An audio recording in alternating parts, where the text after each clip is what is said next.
Kapag gusto nating kumain ng masarap na tipong mapapakamay ka pa at mapapasigaw ng, "Kuya, kanin pa nga po dito. Ate, pengi nga pong sabaw. Wala nang chicken oil." Isang order ng PM1 dine-in. Isa lang ang pinupuntahan natin. Yan ang Mang Inasal. Pero paano nga ba nag-umpisa ang Mang Inasal? At sino nga ba si Mang Inasal? Pero bago ang lahat, kung gusto mo ng ganitong klase ng content at bago ka lang sa aming channel, don't forget to subscribe to our channel. Huwag mo na rin kalimutang pindutin ang notification bell para lagi kang updated sa competitive investor stories. Nagsimula ang Mang Inasal sa Iloilo City noong December 12, 2003. Unang branch nito ay sa car park lamang ng Robinsons Mall sa Iloilo pa rin. Unang nag-branch out sa Mindanao at Visayas region ang Mang Inasal bago nag-branch out sa Maynila at Luzon. Sa kasalukuyan, mayroong 570 stores nationwide ang Mang Inasal. Alam mo ba na ang ibig sabihin ng Mang Inasal ay Mr. Barbecue? Ang inasal kasi ay salitang Hiligaynon na ang ibig sabihin ay barbecue. Alam nyo rin ba na ang Mang Inasal ang unang nagpakilala ng Only Rice concept sa Pinas? Ang lahat ng ito ay brainchild ng tubong Rojas City businessman na si Edgar Sia III. Si Edgar Sia o mas kilala bilang Injap ay ipinanganak noong January 9, 1977. Panganay sa tatlong anak ng mag-asawang Edgar Sia Sr., isang Chinoy, at Pasita Haruda, isa namang Filipino-Japanese. Sa katunayan, dahil sa pagiging half Pinoy ng mga magulang ni Injap, kaya nabuo ang palayaw nito. In mula sa Inchik at Jap naman mula sa Japan. At proud si Injap sa kaniyang palayaw dahil nasasalamin umanon nito ang dalawang kulturang kaniyang kinalakihan bukod sa pagiging Pinoy. Hindi Mang Inasal ang unang involvement ni Injap sa business world. Lumaki si Injap sa negosyanteng pamilya at pinalaki ng kaniyang mama Paz na business-minded. Sa edad na 10 years old ay involved na si Injap sa grocery store ng kaniyang pamilya na Injap Supermarket. Siya ay tumutulong sa paglalagay ng stock sa shelves at pag-inventory. Hanggang ngayon, pagmamay-ari pa rin ng mga magulang ni Injap ang dalawang branch ng Injap Supermarket. Ngunit hindi lang paglalagay ng stocks ang pinagkakaabalahan ni Injap habang nasa grocery store. Siyempre, habang nag-i-inventory, hindi mapigilan ni Injap na obserbahan ang business operations ng kanilang negosyo. Dito unang natutunan ni Injap paano mag-improve ng sales at customer experience sa pamamagitan ng increased efficiency sa negosyo.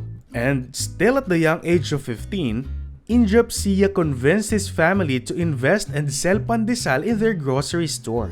Kung ang ibang kabataan na nasa parehong edad niya ay gumigimik habang summer vacation, si Injap naman ay nag-aral mag-bake. Dito kinumbinsi niya ang kanyang tatay para magbenta ng in-house pandesal, cakes at loaf bread sa kanilang grocery stores. Nag-umpisa sa pagbili ng second-hand baking equipment at 4 na baking staff. Pagtungtong naman ni Injap sa kolehiyo ay hindi pa rin mawala ang pagnenegosyo sa isip nito, bagamat architecture ang kinuha nitong course sa University of San Agustin sa Iloilo City. Year 1997, nagtayo ng 58-room budget hotel si Injap kung saan para maitayo ito ay kinumbinsi niya ang 3 sa kaniyang mga kaklase para mag-invest. Kilala ang hotel na ito bilang People's Hotel na hanggang ngayon ay still on business. Kasabay nito, nagkaroon din ng Fuji Photoshop si Injap na siya mismo ang nagde-develop ng film o pictures. Siyempre, hindi basta dito natapos ang business craving ng isang Injap Sia. Hindi nga nagtagal at nag-drop ito sa college at with only 2.4 million pesos loan from his father, Injap Sia finally started the famous Nuot sa Sarap Chicken Inasal restaurant, Mang Inasal. Dahil sa success ng unang branch ng Mang Inasal, wala pang isang taon ay naibalik ni Injap Sia ang 2.4 million pesos na kanyang utang sa ama. Binilihan niya ng kotse na worth 2.4 million ng kanyang ama bilang bayad sa utang nito. Success ang Mang Inasal sa Visayas at Mindanao region. Ngunit bilang self-proclaimed PROMD businessman, natakot si Sia na dalhin ang Mang Inasal sa Maynila. Pag-amin nga niya sa isang interview, "I had the confidence to compete locally in the province. But it was a different thing to compete with businesses in the larger, more sophisticated, more organized, and crowded cities like Metro Manila. Most provincianos like me don't have the confidence for that. Parang given na that you have less experience, you have less capability. Ganun pa man, noong 2006 ay natikman na ng mga taga Maynila ang Mang Inasal.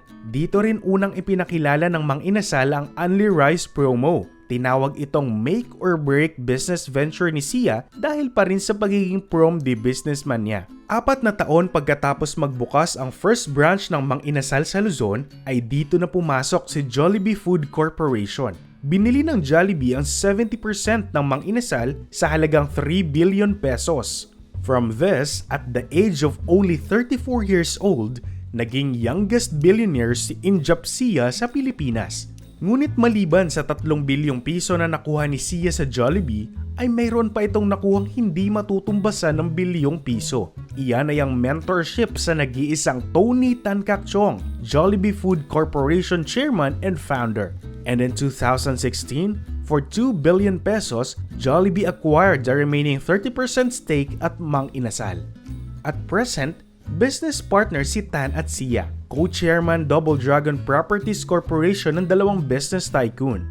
Double Dragon ang developer at operator ng Double Dragon Plaza at DD Meridian Park sa Pasay City, City Mall chain of commercial centers, Hotel 101 at The Fort, Central Hub, Jinjiang Inn sa Makati, Jollibee Towers sa Ortigas, UP Town Place, Dragon 8 Shopping Center at First Homes Iloilo. Kasama rin sa business empire ni Injap Sia ang Injap Investments Incorporated, Merrimart Consumer Corporation, and Hotel of Asia Incorporated. Tinatayang aabot sa 17.9 billion pesos ang kabuuang yaman ni Sia. At 46 years old, ika-4 na po sa listahan ng Forbes Wealthiest Filipino and still the youngest Filipino self-made billionaire. Sa loob lamang ng 2 dekada, mula sa pagiging college dropout ay naging self-made billionaire at nasa tuktok ng business industry. Ganyan ang isang competitive investor. Matatawag ng ilan sa atin na privilege si Injap Sia dahil galing siya sa may kayang pamilya at bukod sa exposed na siya sa pagnenegosyo sa murang edad ay talagang suportado siya ng kaniyang magulang. Ngunit ang nakakabilib kay Injap Sia ay hindi niya sinamantala ang privilege o pribilehiyong ito. Pinag-aralan niya ang sikot-sikot ng pagnenegosyo. Ganon din at hindi niya sinamantala ang mga pagkakataon. Jollibee bought Mang Inasal, but Sia took it as an opportunity to gain business industry knowledge and a business partner from the best teacher, a self-made billionaire from a fast food chain like him. And the best part? Hindi nagpadala sa takot ang isang Injap Sia. Despite being the prom de businessman, Sia challenged the Greater Luzon to expand Mang Inasal. When opportunity presents itself, we take it. Kaya naman sa tuwing kakain tayo sa Mang Inasal, alalahanin natin na produkto ito ng sariling determinasyon sa pagnenegosyo at opportunities not taken for granted. Kayo, anong masasabi nyo kay Injap Sia? Share it by commenting below. Hanggang sa susunod, abangan ang aming next competitive investor story.